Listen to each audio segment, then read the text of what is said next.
let's talk about this Corman film. Okay, so speaking of Roger Corman, I'm glad you brought him up. Oh man. This movie was actually written by Charles B. Griffith, who's all over the place. If you look at like Corman movies, he's everywhere. Yeah. And every movie he's involved with is interesting in some way usually. I have to say though, this is a very early Roger Corman. I mean, I think that this is the young, ambitious Roger Corman that was like, "Oh, I'm gonna see what I can do." This was the pure businessman Roger Corman that I met years later, right? Yeah. Oh, you want to hear the plot? Oh yeah.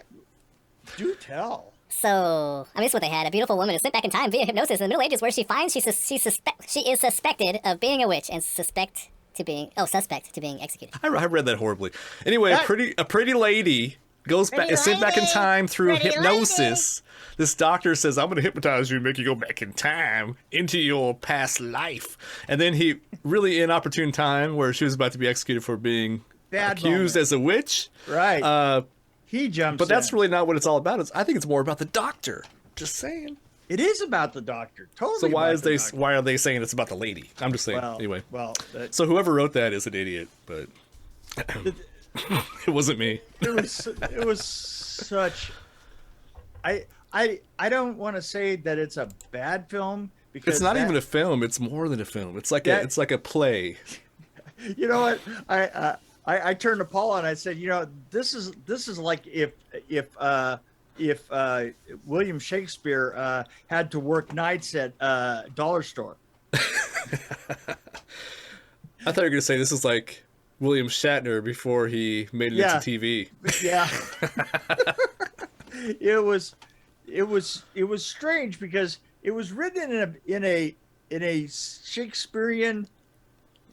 Well, I'm gonna say half a Shakespearean style. I had a problem with it because half was like almost Shakespearean, but not really. Right, but not really. And then it went back to just regular English, like 1950s English, and it drifted in and out, without much of a care one way or the other as to where you were supposed to be. I did have to look and see after about 15 minutes of it. I stopped to look at how many films Corman had done at this point, and it was not very many. Yeah, it wasn't. I looked too. I was actually looking at Griffith too because I realized how many he'd written for Corman. And then the other guy that helped write it was Mark Hanna, which I don't think he was there a lot. Yeah. No, it was actually frighteningly bad. Well, I became obsessed with things that didn't make sense, like the Swiss cheese of the plot. And I really appreciated the fact that he went back in time, and instead of his like spiritual being entering the night or something, which would make sense, at least more sense. Right. He physically went back to the past, and it wasn't even his timeline. He was never there. And then he showed up naked like the Terminator, and then he had a watch on. It's just so strange. What I wanted to see how many times we were going to see the two of those characters turn into bad bats, right? Well, I saw that those were used in a previous movie, and I can't remember which one it was, but it was one that Corman had just done. I guess he had some leftover bats laying around. I could see. Man, they were terrible. But at the same time, the thing is that's a trope that if you used it twice, you would stop using it and just cut to them at the other spot, Well, it's kind of like what we do in the Shadows. They overuse it, which makes it funny. Yeah, Bat! It did. It did make it funny. I was thinking it would make a great drinking game. Oh, it would be. Yeah. You take a shot every time somebody turns into a bat. You take a shot, right? But in actuality, Billy Barty kept turning into a lizard. That's true. Now. Well, he thought the bats were ridiculous. Did you see that shot where he was like laughing at the bats? Yeah, he was laughing at the bats. He was going, oh, yeah, and Billy Barty had all the great lines in this film. Oh no, that was Satan that was laughing at the bats. Sorry, I had the wrong person. Yeah, come on. Yeah, no. But no, Billy Barty. Yeah, you're right. He had all the good lines in this film, and I define a good line in this film as in something somebody didn't say. Exactly. He just. And he didn't say a word. He did a lot of slapping his leg, like. He did. Wow. Yeah. No. It was. Yeah. A spectacular makeup effects on Billy Barty, by the way. You know. What about the really cheesy Halloween version, the Halloween costume version of this? I was talking about Satan. Oh, Satan was great. Yeah. But you know what was funny is we don't have a costume for Satan. Wait, my kid has a Satan outfit. Let's go get it. There was something though, and you have to admit this is when you see Satan in the beginning, and he's framed in the pitchfork. Yes, that was awesome. Yeah. I thought, yeah, well, that's pretty good, and then you realize that that's the last good thing that's actually going to come out of this whole thing, and like I say, it would make so many great drinking games. Well, I did like the heads kept making the thud sound. That was kind of cool. Yeah, it's true. And that was a good headsman, whatever they call them, where you just one try and it just chopped right off. That must have been a sharp axe.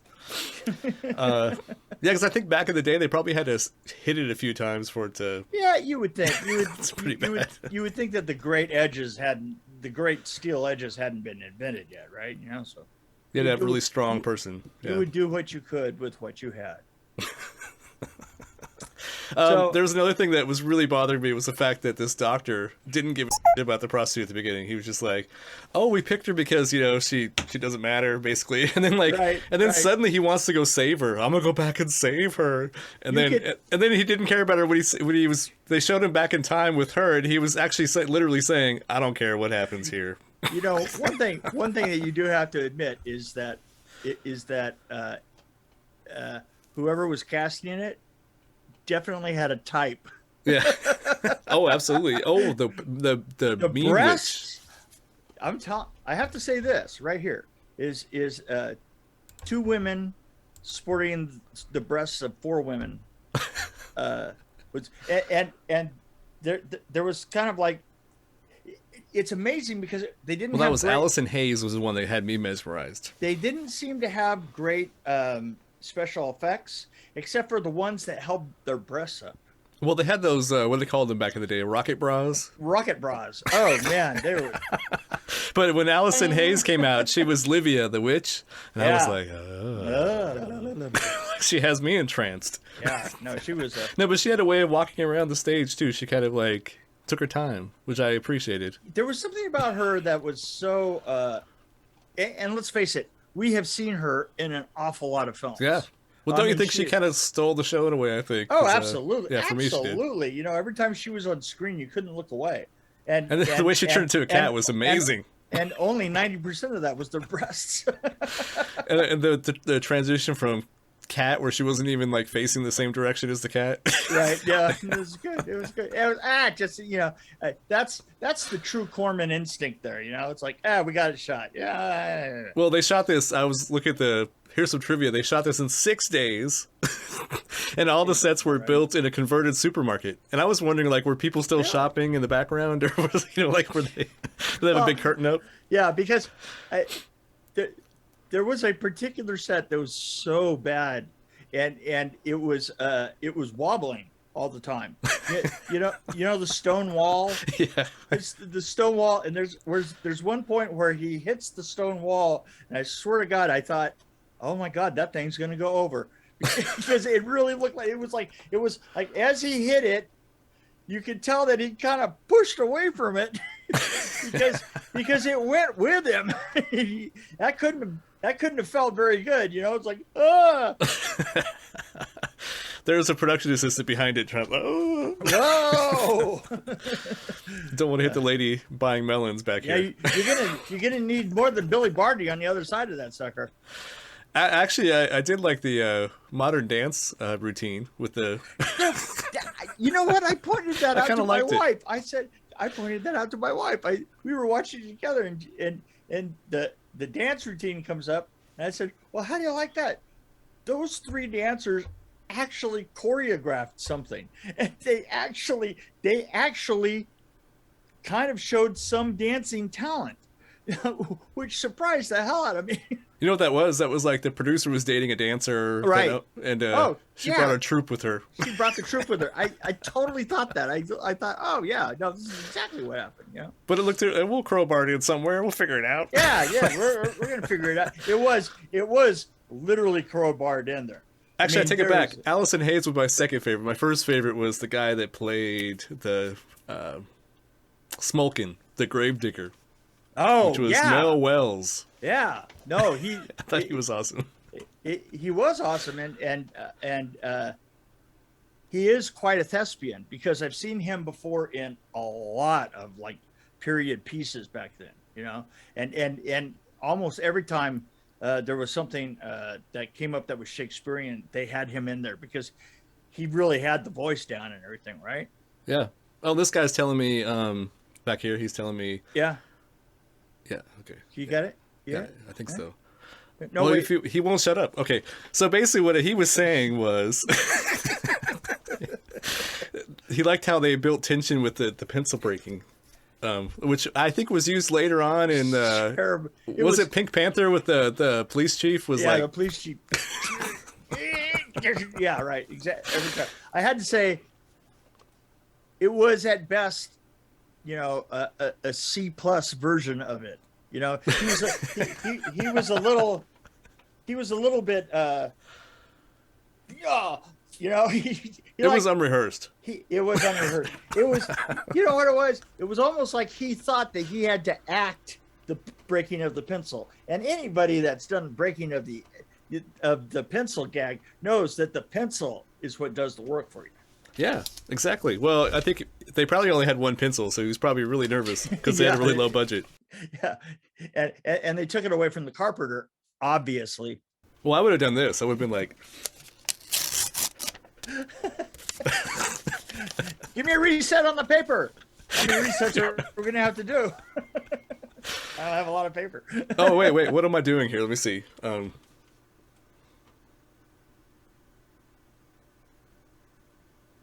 Any guesses? No, I can't. I'm running in my past life. Oh. That line caught me. It was like, yeah. How did the doctor know she was running? It was like, she was just moving her head. I'm like, she was. Oh yeah, man. Yeah, there was a lot of stuff. There was an awful lot of stuff in this film that was. I found it kind of interesting. It was interesting because it was so different than any other Roger Corman I've ever seen. So. Oh, absolutely right. I was appreciating the fact that it was different, but at the same time, can I just tell you this is, how about the title of it? I mean, the title of it didn't seem to have anything to do with what was going on, right? Right, yeah. I mean, the title. Well, the movie poster is even more insane.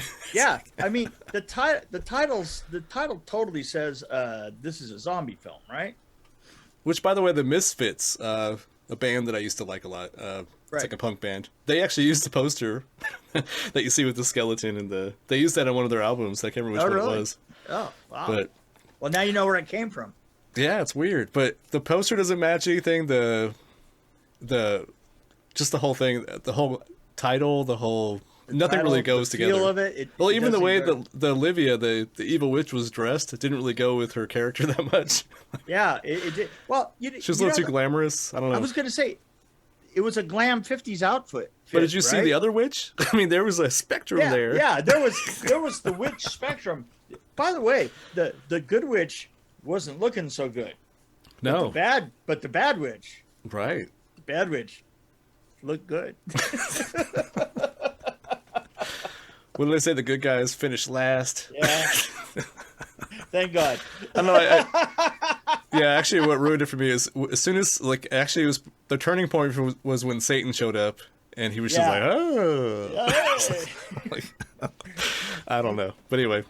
Yeah, there was no drama with him showing up either. You know, it was like. It wasn't. I guess for me, the writing was all over the place. Like, I don't know what was happening or why it didn't make any sense. Nothing made sense. And then the guy that didn't care about the lady, but suddenly cared about her, but didn't care about her, then it ended up saving her at the end. I was so confused by that. It was like a Twilight Zone episode. You know, they show the guy.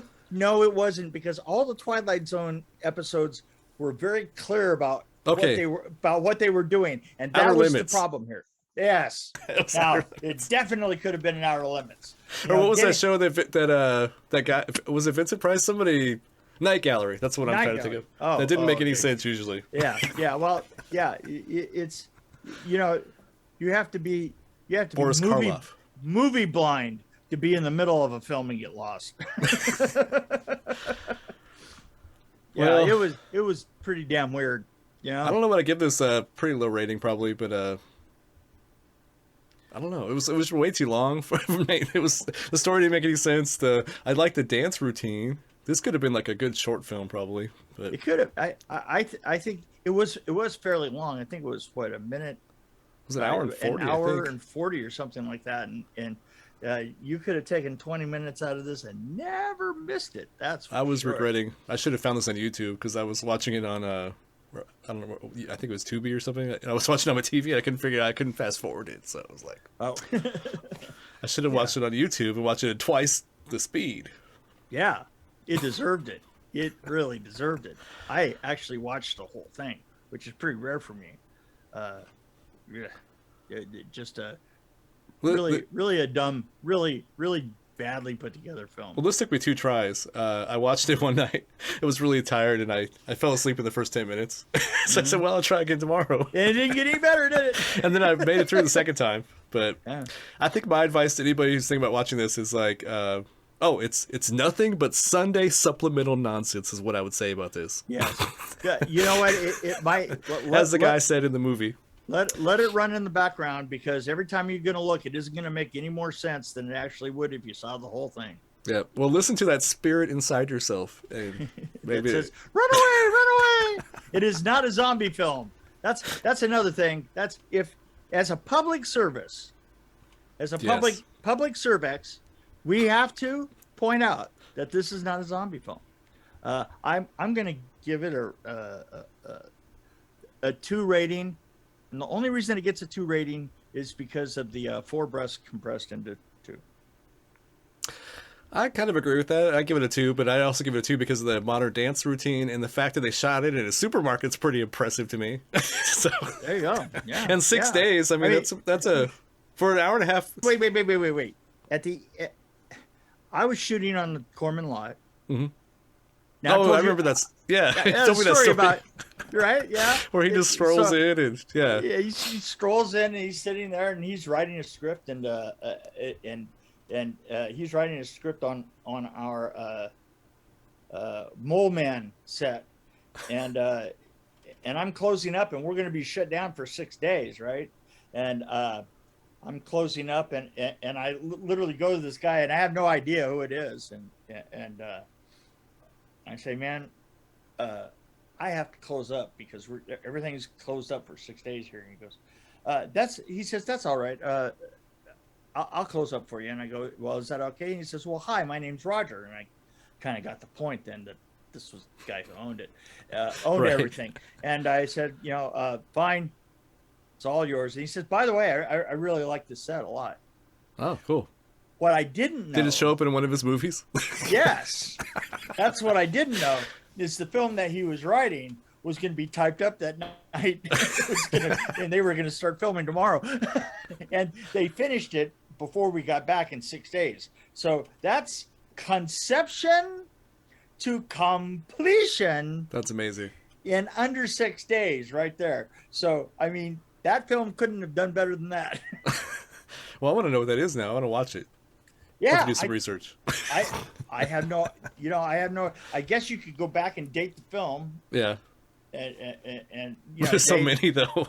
What week was it? No, you could go back and you could date our film. Yeah. And what week you were shooting it? Yeah.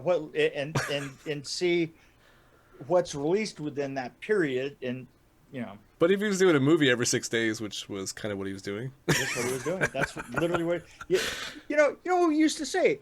If somebody showed up and gave you a resume, and they had like 1 year that had like 20 films on it that they'd worked on, and you go, so you worked down at the Corman lot, did you?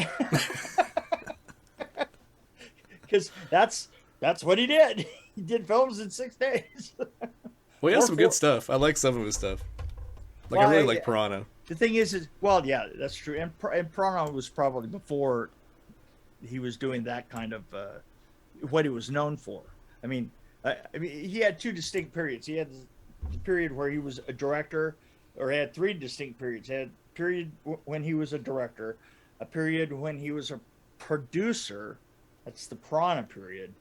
And then later on, a period when he had that little stage and he was just stuffing stuff into the international pipeline. Well, yeah. Well, actually, anything with Vincent Price I like. So, I mean, Yeah, there you go. talk about that period. That's pretty cool. And that was probably just one set, right? I mean, all those Vincent Price movies were all they all had the same look, basically. Oh yeah, they really did. All those Edgar Allan Poe stuff that they, And you know, you they see, did. and that would be very like him to have gone and made a deal to have built a set, you know, and had it there on a stage somewhere and used it again and again and again. It's totally his. Well, I like the job. idea of having somebody else using your studio and then Yeah, using their set while they're on hiatus. That's a great idea. I don't know about that. You were uncredited in one of his movies. I was pretty unhappy. I was pretty unhappy about it too. Wow. Well, they repainted everything, and they did, Oh, you had to fix it back, basically. Oh yeah, He everything. basically struck your set more or less. They didn't strike any of it. Okay. They just painted it. They just made it look a little bit different. They mixed everything around and stuff. And I was like, It was a great gnashing and gritting. I could just see you. It was like, where was this hose? Where does this go? Where does this go? Hand me that board. It's got the drawings on it. Must have driven the continuity person crazy. Oh my god, yeah.